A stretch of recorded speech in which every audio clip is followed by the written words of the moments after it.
a toe. Prologue. Mommy, Mommy. Mommy is asleep on the floor. She has been asleep for a long time. I brush her hair because she likes that. She doesn't wake up. I shake her. Mommy, my tummy hurts. It is hungry. He isn't here. I am thirsty. In the kitchen, I pull a chair to the sink, and I have a drink.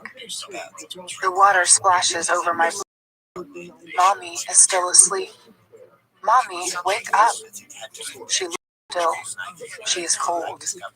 I fetch my blankie, and I cover Mommy, and I lie down on the sticky green rug beside her. Mommy is still asleep. I have 2 toy cars. They race by the floor where Mommy is sleeping. I think Mommy is sick. I search for something to eat.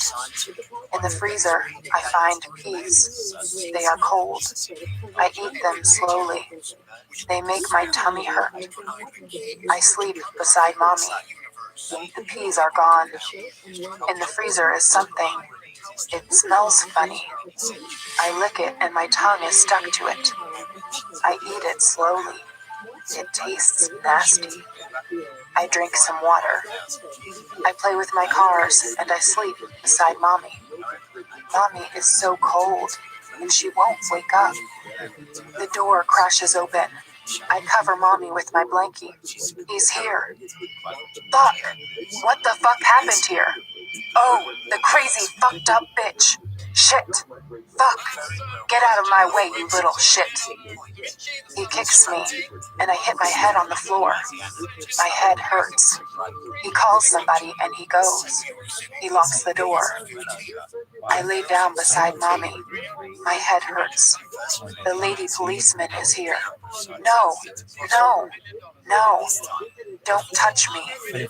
Don't touch me. Don't touch me. I stay by Mommy. No, stay away from me.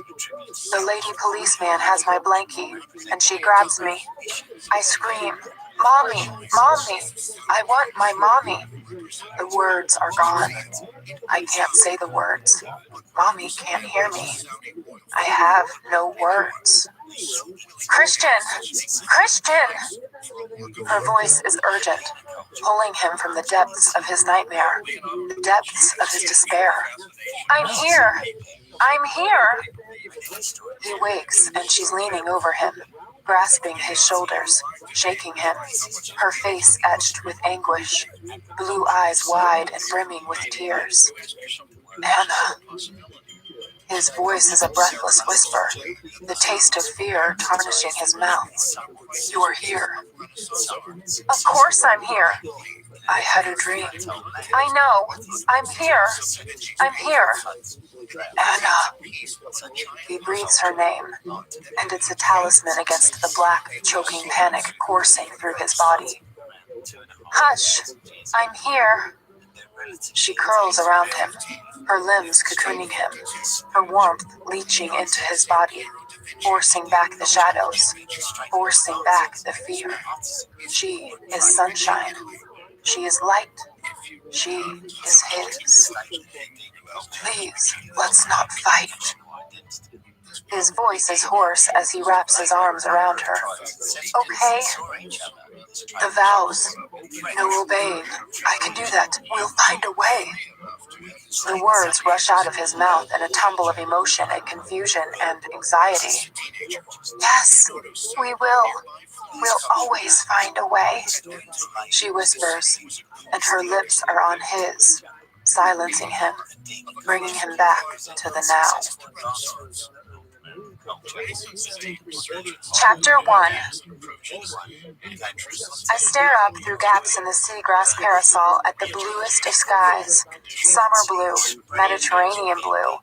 With a contented sigh, Christian is beside me, stretched out on a sun lounger. My husband, my hot, beautiful husband, shirtless and in cut-off jeans, is reading a book predicting the collapse of the Western banking system. By all accounts, it's a page-turner. I haven't seen him sit this still, ever. He looks more like a student than the hotshot CEO of one of the top privately owned companies in the United States. On the final leg of our honeymoon, we laze in the afternoon sun on the beach of the aptly named Beach Plaza Monte Carlo in Monaco, although we're not actually staying in this hotel. I open my eyes and gaze out at the fair lady anchored in the harbor. We are staying, of course, on board a luxury motor yacht. Built in 1928, she floats majestically on the water, queen of all the yachts in the harbor. She looks like a child's wind-up toy. Christian loves her. I suspect he's tempted to buy her. Honestly, boys and their toys. Sitting back, I listen to the Christian Grey mix on my new iPod and doze in the late afternoon sun, idly remembering his proposal. Oh, his dreamy proposal in the boathouse. I can almost smell the scent of the meadow flowers. Can we marry tomorrow? Christian murmurs softly in my ear. I am sprawled on his chest in the flowery bower in the boathouse, sated from our passionate lovemaking. Is that a yes? I hear his hopeful surprise. A no? I sense his grin. Miss Steele, are you incoherent? I grin. He laughs and hugs me tightly, kissing the top of my head. Vegas, tomorrow, it is then. Sleepily, I raise my head. I don't think my parents would be very happy with that. He thrums his fingertips up and down my naked back, caressing me gently. What do you want, Anastasia? Vegas? A big wedding with all the trimmings? Tell me. Not big, just friends and family. I gaze up at him, moved by the quiet entreaty in his glowing gray eyes. What does he want? Okay. He nods. Where? I shrug. Could we do it here? He asks tentatively. Your folks' place? Would they mind? He snorts. My mother would be in seventh heaven. Okay, here. I'm sure my mom and dad would prefer that. He strokes my hair. Could I be any happier? So we've established where. Now, the when. Surely you should ask your mother. Christian's smile dips. She can have a month. That's it. I want you too much to wait any longer. Christian, you have me. You've had me for a while. But okay, a month it is. I kiss his chest, a soft, chaste kiss, and smile up at him. You'll burn, Christian whispers in my ear, startling me from my doze. Only for you. I give him my sweetest smile. The late afternoon sun has shifted, and I am under its full glare. He smirks, and in one swift move pulls my sun lounger into the shade of the parasol. Out of the Mediterranean sun, Mrs. Gray. Thank you for your altruism, Mr. Gray. My pleasure, Mrs. Gray. And I'm not being altruistic at all. If you burn, I won't be able to touch you. He raises an eyebrow, his eyes shining with mirth, and my heart expands. But I suspect you know that, and you're laughing at me. Would I? I gasp, feigning innocence. Yes, you would, and you do. Often. It's one of the many things I love about you. He leans down and kisses me, playfully biting my lower lip. I was hoping you'd rub me down with more sunscreen. I pout against his lips. Mrs. Gray, it's a dirty job, but that's an offer I can't refuse. Sit up, he orders, his voice husky. I do as I'm told, and with slow, meticulous strokes from strong and supple fingers, he coats me in sunscreen. You really are very lovely. I'm a lucky man. He murmurs as his fingers skim over my breasts, spreading the lotion. Yes, you are, Mr. Gray. I gaze coyly up at him through my lashes. Modesty becomes you, Mrs. Gray. Turn over. I want to do your back. Smiling, I roll over, and he undoes the back strap of my hideously expensive bikini. How would you feel if I went topless, like the other women on the beach? I ask. Displeased. He says without hesitation, I'm not very happy about you wearing so little right now. He leans down and whispers in my ear, don't push your knee. Is that a challenge, Mr. Gray? No, it's a statement of fact, Mrs. Gray.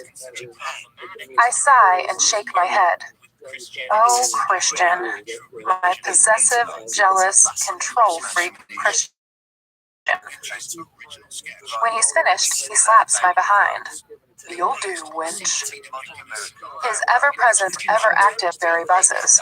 I frown, and he smirks. My eyes only, Mrs. Gray. He raises his eyebrow in playful warning, slaps my backside once more, and sits back down on his lounger to take the call. My inner goddess purrs. Maybe tonight we could do some kind of floor show for his eyes only. She smirks knowingly, arching a brow. I grin at the thought and drift back into my afternoon siesta. Mademoiselle, appelez pour moi un Coca-Cola Light pour ma femme, s'il vous plaît. Et quelque chose à manger? Laissez-moi voir la carte. Christian speaking fluent French wakes me. My eyelashes flutter in the glare of the sun, and I find Christian watching me while a liveried young woman walks away, her tray held aloft, her high blonde ponytail swinging provocatively. Thirsty? He asks. Yes, I mutter sleepily. I could watch you all day. Tired? I flush. I didn't get much sleep last night. Me neither. He grins, puts down his BlackBerry, and stands. His shorts fall a little and hang, in that way, so his swim trunks are visible beneath. Christian takes his shorts off, stepping out of his flip-flops. I lose my train of thought. Come for a swim with me. He holds out his hand while I look up at him, dazed. Swim? He says again, cocking his head to one side, an amused expression on his face. When I don't respond, he shakes his head slowly. I think you need a wake-up call. Suddenly, he pounces and lifts me into his arms while I shriek, more from surprise than alarm. Christian, put me down! I squeal. He chuckles.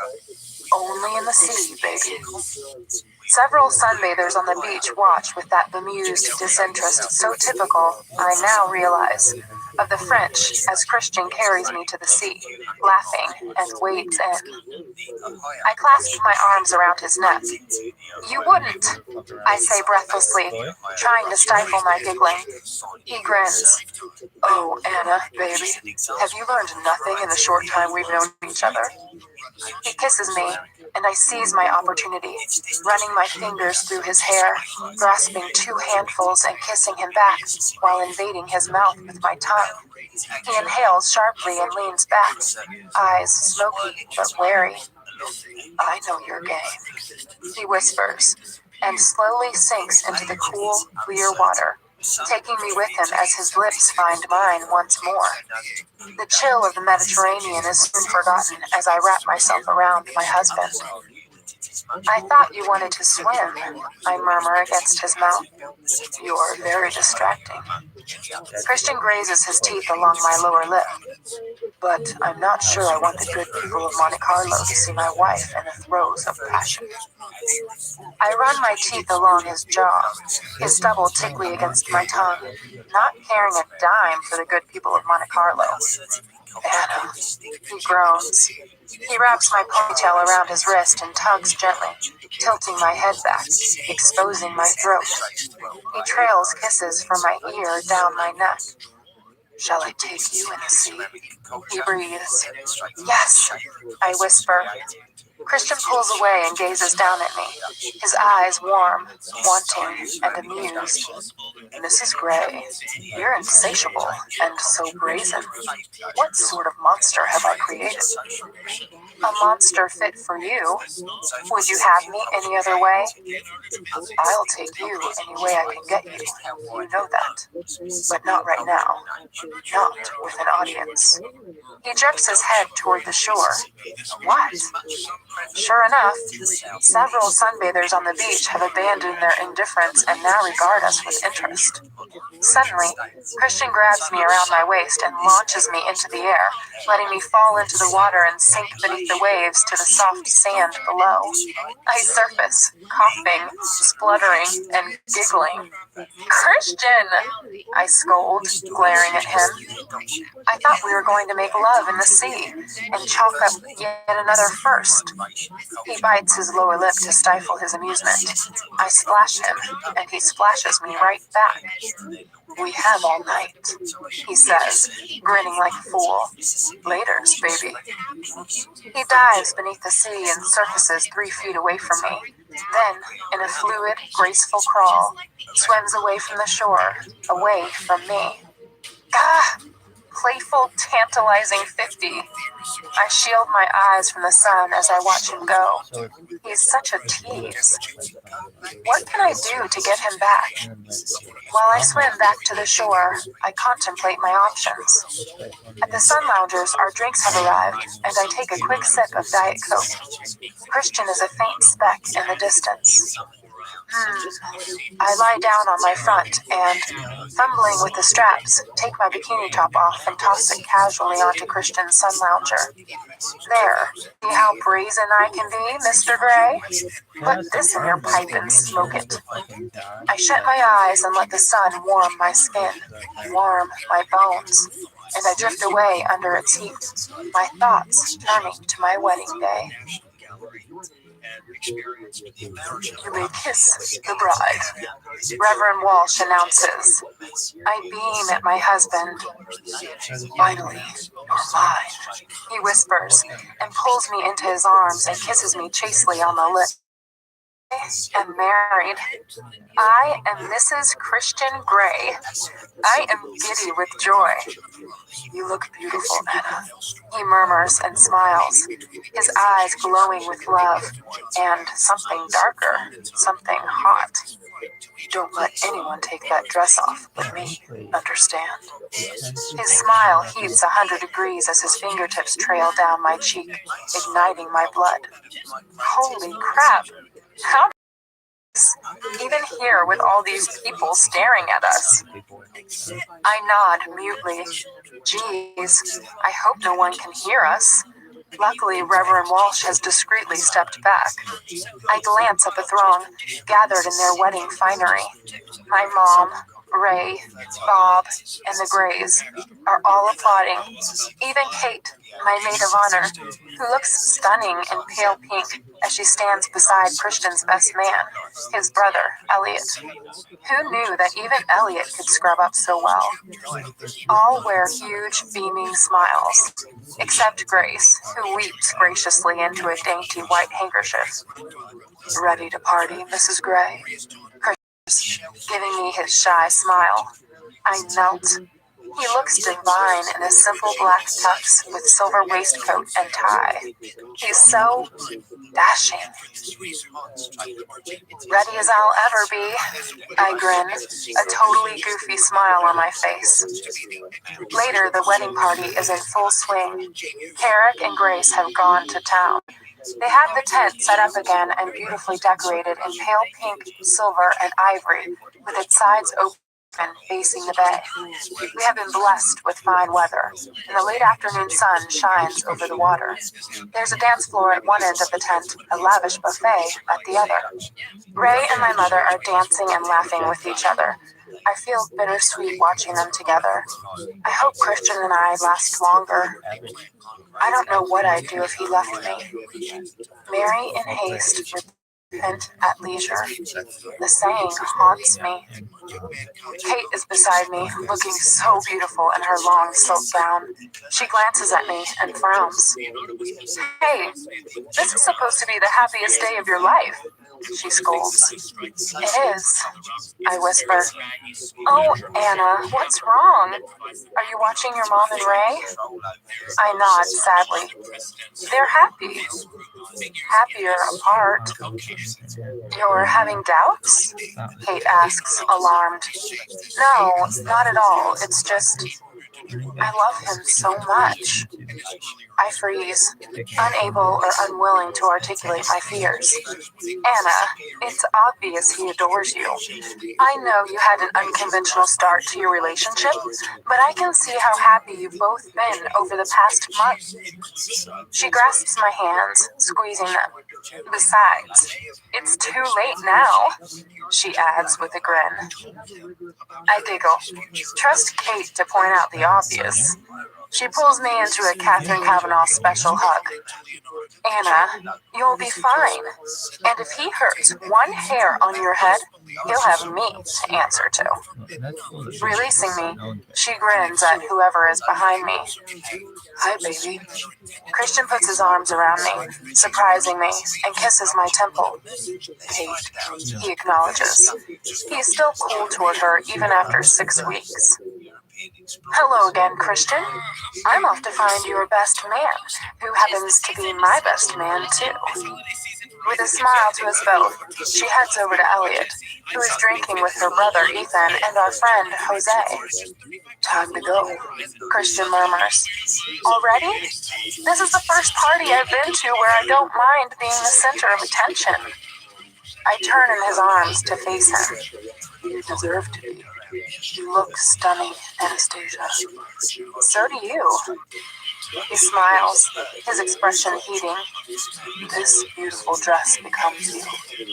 This old thing? I blush shyly and pull on the fine lace trim of the simple, fitted wedding dress designed for me by Kate's mother. I love that the lace is just off the shoulder, demure yet alluring, I hope. He bends and kisses me. Let's go. I don't want to share you with all these people anymore. Can we leave our own wedding? Baby, it's our party, and we can do whatever we want. We've cut the cake, and right now, I'd like to whisk you away and have you all to myself. I giggle. You have me for a lifetime, Mr. Gray. I'm very glad to hear that, Mrs. Gray. Oh, there you two are! Such lovebirds! I groan inwardly. Grace's mother has found us. Christian, darling, one more dance with your grandma? Christian purses his lips. Of course, grandmother. And you, beautiful Anastasia, go and make an old man happy. Dance with Theo. Theo, Mrs. Trevelyan? Grandpa Trevelyan. And I think you can call me Grandma. Now, you two seriously need to get working on my great-grandkids. I won't last too much longer. She gives us both a simpering smile. Christian blinks at her in horror. Come, grandmother, he says, hurriedly taking her hand and leading her to the dance floor. He glances back at me, practically pouting, and rolls his eyes. Laters, baby. As I walk toward Grandpa Trevelyan, Jose accosts me. I won't ask you for another dance. I think I monopolized too much of your time on the dance floor as it is. I'm happy to see you happy. But I'm serious, Anna. I'll be here if you need me. Jose, thank you. You're a good friend. I need him. His dark eyes shine with sincerity. I know you do. Thank you, Jose. Now, if you'll please excuse me, I have a date with an old man. He furrows his brow in confusion. Christian's grandfather? I clarify. He grins. Good luck with that, Annie. Good luck with everything. Thanks, Jose. After my dance with Christian's ever-charming grandfather, I stand by the French doors, watching the sun sink slowly over Seattle, casting bright orange and aquamarine shadows across the bay. Let's go, Christian urges. I have to change. I grasp his hand, meaning to pull him through the French windows and upstairs with me. He frowns, not understanding, and tugs gently on my hand, halting me. I thought you wanted to be the one to take this dress off, I explain. His eyes light up. Correct. He gives me a lascivious grin. But I'm not undressing you here. We wouldn't leave until, I don't know. He waves his long, thin hand, leaving his sentence unfinished, but his meaning quite clear. I flush and let go of his hand. And don't take your hair down either, he murmurs darkly. But no buts, Anastasia. You look beautiful, and I want to be the one to undress you. Oh, I frown. Pack your going away clothes, he orders. You'll need them. Taylor has your main suitcase. Okay. What has he got planned? He hasn't told me where we're going. In fact, I don't think anyone knows where we're going. Neither Mia nor Kate has managed to inveigle the information out of him.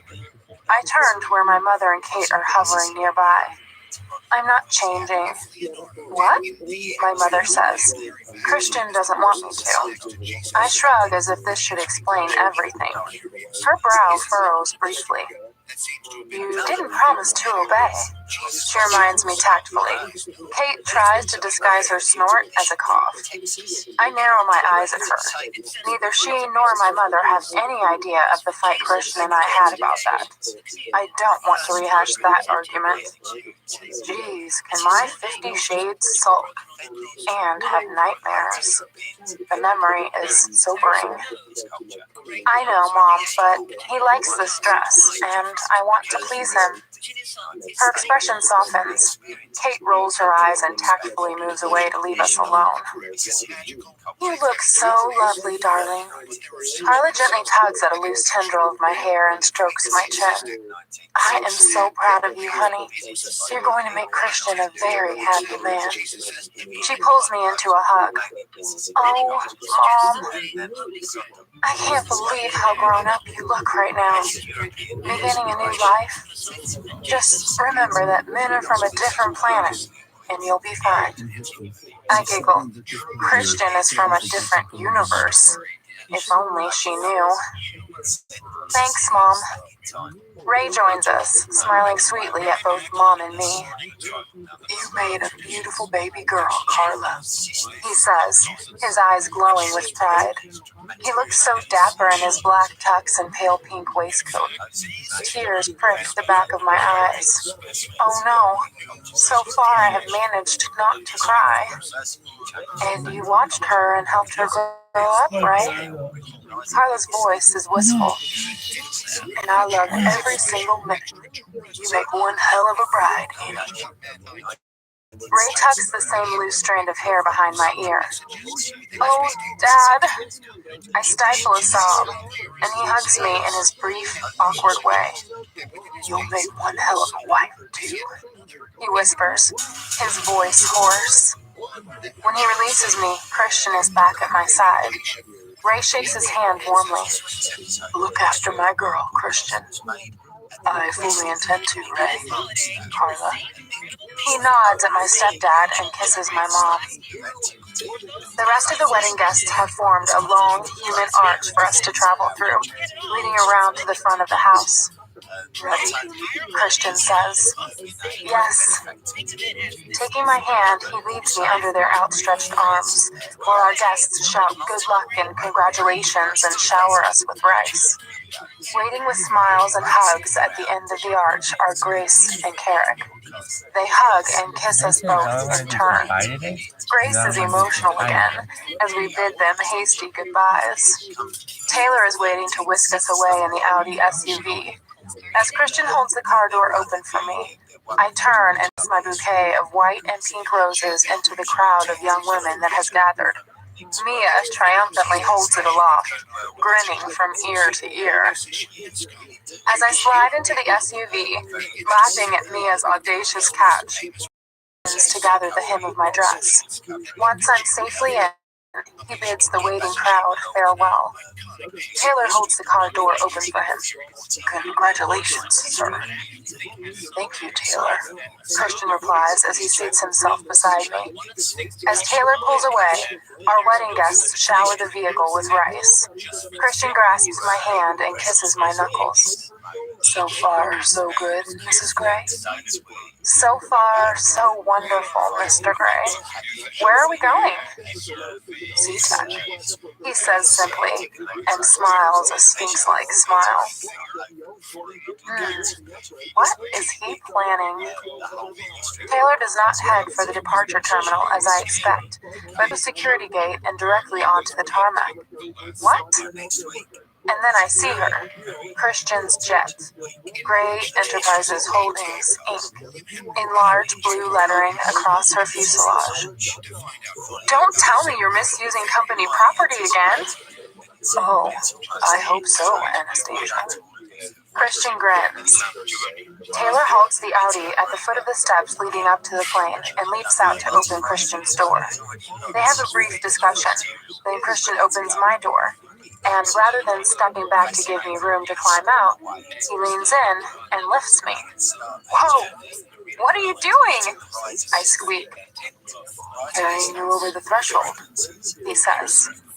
Oh, isn't that supposed to be at home? He carries me effortlessly up the steps, and Taylor follows with my small suitcase. He leaves it on the threshold of the plane before returning to the Audi. Inside the cabin, I recognize Stefan, Christian's pilot, in his uniform. Welcome aboard, sir. Mrs. Gray? He grins. Christian puts me down and shakes Stefan's hand. Beside Stefan stands a dark-haired woman in her, early 30s? She's also in uniform. Congratulations to you both. Stefan continues. Thank you, Stefan. Anastasia, you know Stefan. He's our captain today, and this is First Officer Bailey. She blushes as Christian introduces her and blinks rapidly. I want to roll my eyes. Another female completely captivated by my too handsome for his own good husband. Delighted to meet you, gushes Bailey. I smile kindly at her. After all, he is mine. All preparations complete? Christian asks them both as I glance around the cabin. The interior is all pale maple wood and pale cream leather. It's lovely. Another young woman in uniform stands at the other end of the cabin, a very pretty brunette. We have the all clear. Weather is good from here to Boston. Boston? Turbulence? Not before Boston. There's a weather front over Shannon that might give us a rough ride. Shannon? Ireland? I see. Well, I hope to sleep through it all, says Christian, matter-of-factly. Sleep? We'll get underway, sir, Stefan says. We'll leave you in the capable care of Natalia, your flight attendant. Christian glances in her direction and frowns, but turns to Stefan with a smile. Excellent, he says. Taking my hand, he leads me to one of the sumptuous leather seats. There must be about 12 of them in total. Sit, he says as he removes his jacket and undoes his fine silver robe. We sit in two single seats facing each other, with a small, highly polished table between us. Welcome aboard, sir, ma'am, and congratulations. Natalia is at our side, offering us both a glass of pink champagne. Thank you, Christian says, and she smiles politely at us and retreats to the galley. Here's to a happy married life, Anastasia. Christian raises his glass to mine, and we clink. The champagne is delicious. Bollinger? I ask. The same. The first time I drank this, it was out of teacups. I grin. I remember that day well. Your graduation. Where are we going? I'm unable to contain my curiosity any longer. Shannon, Christian says, his eyes alight with excitement. He looks like a small boy. In Ireland? We're going to Ireland? To refuel, he adds, teasing. Then, I prompt. His grin broadens and he shakes his head. Christian? London, he says, gazing intently at me, trying to gauge my reaction. I gasp. Holy cow. I thought maybe we'd be going to New York or Aspen or maybe the Caribbean. I can hardly believe it. My lifetime ambition has been to visit England. I'm lit up from within, incandescent with happiness. Then Paris. What? Then the south of France. Whoa! I know you've always dreamed of going to Europe, he says softly. I want to make your dreams come true, Anastasia. You are my dreams come true, Christian. Back at you, Mrs. Gray. He whispers. Oh my. Buckle up. I grin and do as I'm told. As the plane taxis out onto the runway, we sip our champagne, grinning inanely at each other. I can't believe it. At 22 years old, I'm finally leaving the United States and going to Europe. To London, of all places. Once we're airborne, Natalia serves us yet more champagne and prepares our wedding feast. And what a feast it is! Smoked salmon, followed by roast partridge with a green bean salad and dauphinoise potatoes. All cooked and served by the ever-efficient Natalia. Dessert, Mr. Gray? She asks. He shakes his head and runs his finger across his bottom lip as he looks questioningly at me, his expression dark and unreadable. No, thank you, I murmur, unable to break eye contact with him. His lips curl up in a small, secret smile, and Natalia retreats. Good, he murmurs. I'd rather planned on having you for dessert. Oh, here? Come, he says, rising from the table and offering me his hand. He leads me to the back of the cabin. There's a bathroom here. He points to a small door, then leads me on down a short corridor and through a door at the end. Jeez, a bedroom. The cabin is cream and maple wood, and the small double bed is covered in gold and taupe cushions. It looks very comfortable. Christian turns and pulls me into his arms, gazing down at me. I thought we'd spend our wedding night at 35,000 feet. It's something I've never done before. Another first. I gape at him, my heart pounding. The Mile High Club. I've heard about this. But first I have to get you out of this fabulous dress. His eyes glow with love and something darker, something I love, something that calls to my inner goddess. He takes my breath away. Turn around. His voice is low, authoritative, and sexy as hell. How can he infuse so much promise into those two words? Willingly I comply, and his hands move to my hair. Gently, he pulls out each hairpin one at a time, his expert fingers making short work of the task. My hair falls in swabs over my shoulders, one lock at a time, covering my back and down to my breasts. I try to stand still and not squirm, but I'm aching for his touch. After our long, tiring, but exciting day, I want him. All of him. You have such beautiful hair, Anna.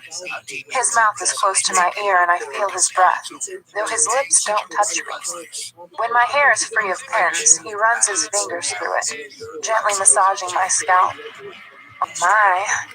I close my eyes and savor the sensation. His fingers travel on down, and he tugs, tilting my head back to expose my throat. You're mine.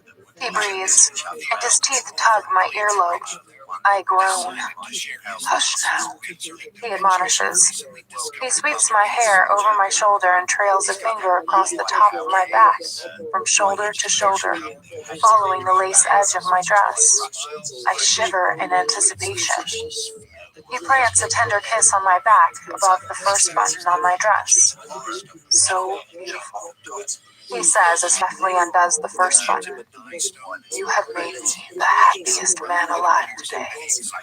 With infinite slowness, he unfastens each button, all the way down my back. I love you so much. Trailing kisses from the nape of my neck to the edge of my shoulder. Between each kiss, he murmurs, I want you so much. I want to be. You are mine. Each word is intoxicating. I close my eyes and tilt my head, giving him easier access to my neck, and I fall further under the spell that is Christian Grey, my husband. Mine, he whispers once more. He peels my dress down my arms so that it pools at my feet in a cloud of ivory silk and lace. Turn around, he whispers, his voice suddenly hoarse. I do so, and he gasps. I'm dressed in a tight, blush pink satin corset with garter straps, matching lacy briefs, and white silk stockings. Christian's eyes travel greedily down my body, but he says nothing. He just gazes at me, his eyes wide with want. You like? I whisper, aware of the shy blush creeping across my cheeks. More than like, baby. You look sensational. Here. He holds out his hand and, taking it, I step out of my dress.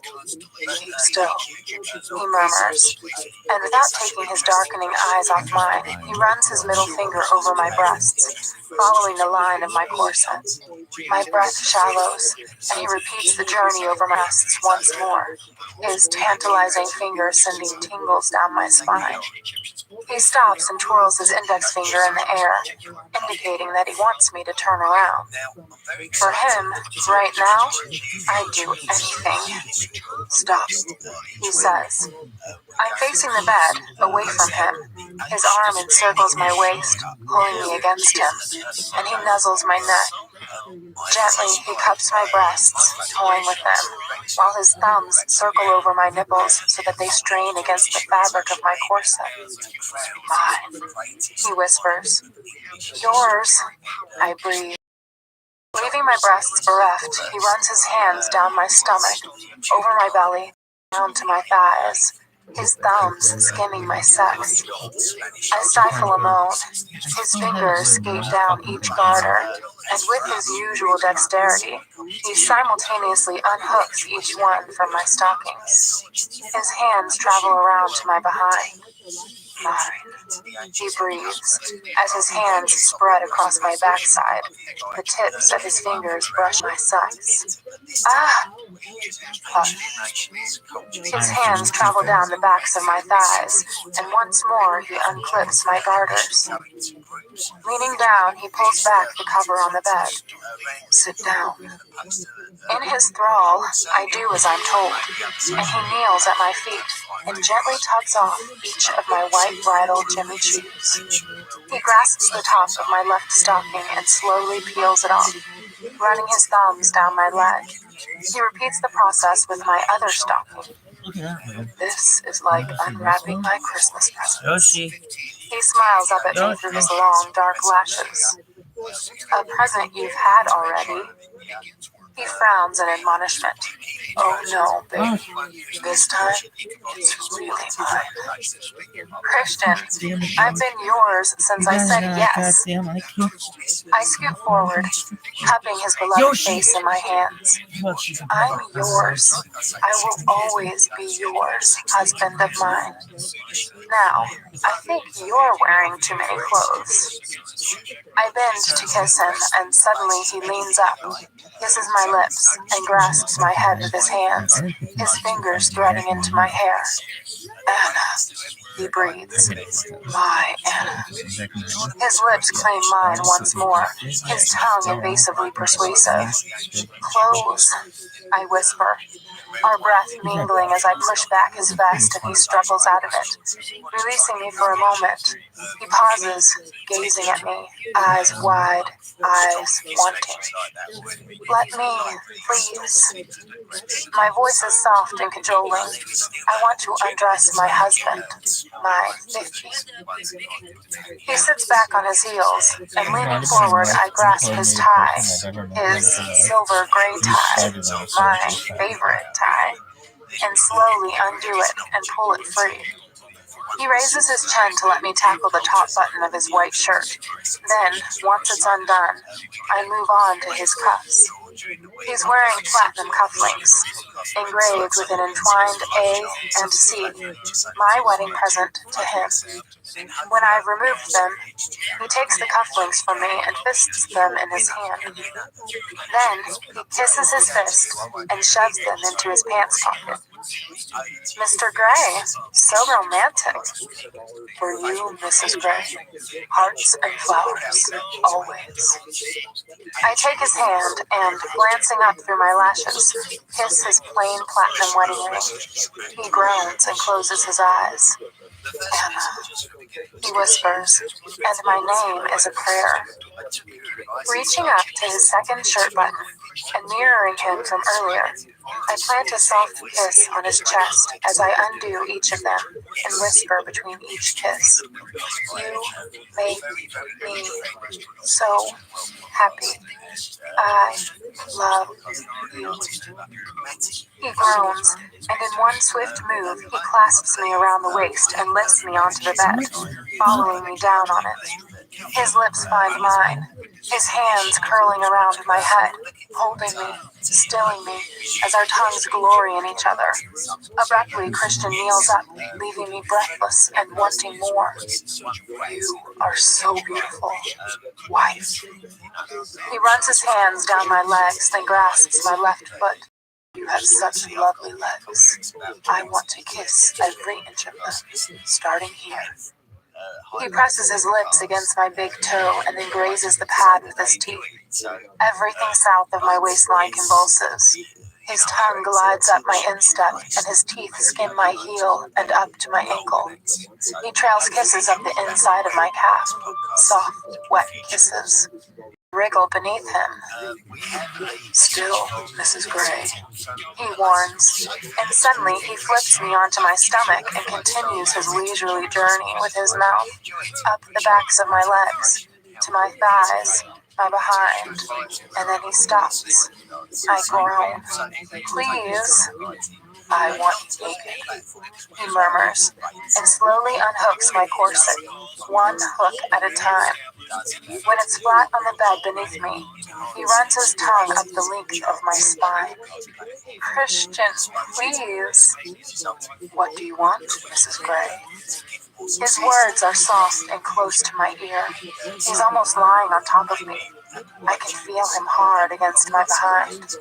You and I, you, my love, my life, he whispers, and before I know it, he's flipped me onto my back. He stands swiftly and in one efficient move dispenses with his pants and boxer briefs, so that he's gloriously naked and looming large and ready over me. The small cabin is eclipsed by his dazzling beauty and his want and need of me.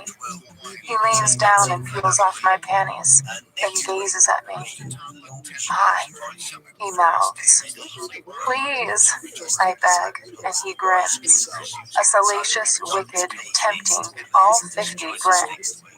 He crawls back onto the bed and trails kisses up my right leg this time, until he reaches the apex of my thighs. He pushes my legs wider apart. Ah, wife of mine, he murmurs, and then his mouth is on me. I close my eyes and surrender to his oh-so-adroit tongue. My hands fist in his hair as my hips swing and sway, slave to his rhythm, then buck off the small bed.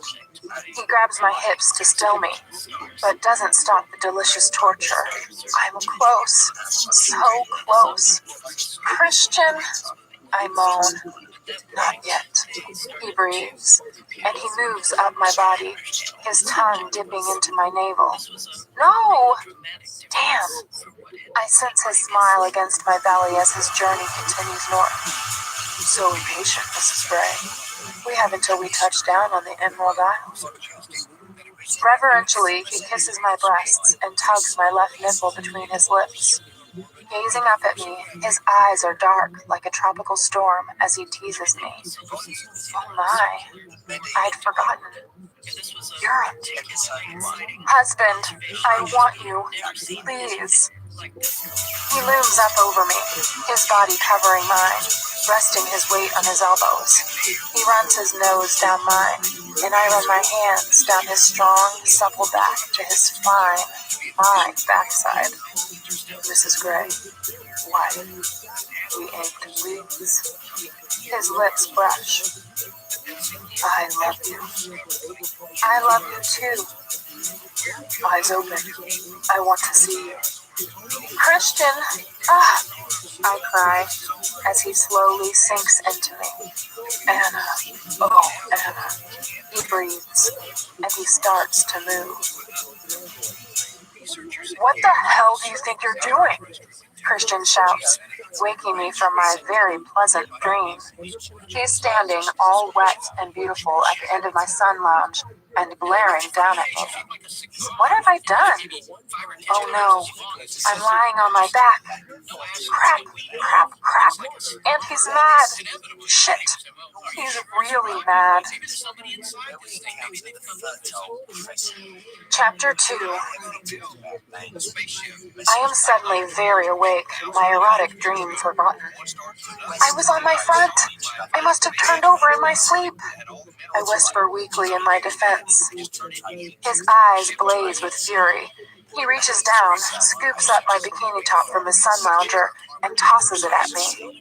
Put this on, he hisses. Christian, no one is looking. Trust me, they're looking. I'm sure Taylor and the security crew are enjoying the show. He snarls. Holy shit. Why do I keep forgetting about them? I grasp my breasts and panic, hiding them. Ever since Charlie Tango's sabotaged demise, we are constantly shadowed by damned security. Yes, Christian snarls. And some sleazy fucking paparazzi could get a shot of you too. Do you want to be all over the cover of Star magazine? Naked this time? Shit! The paparazzi! Fuck! As I hurriedly scramble into my top, thumbs,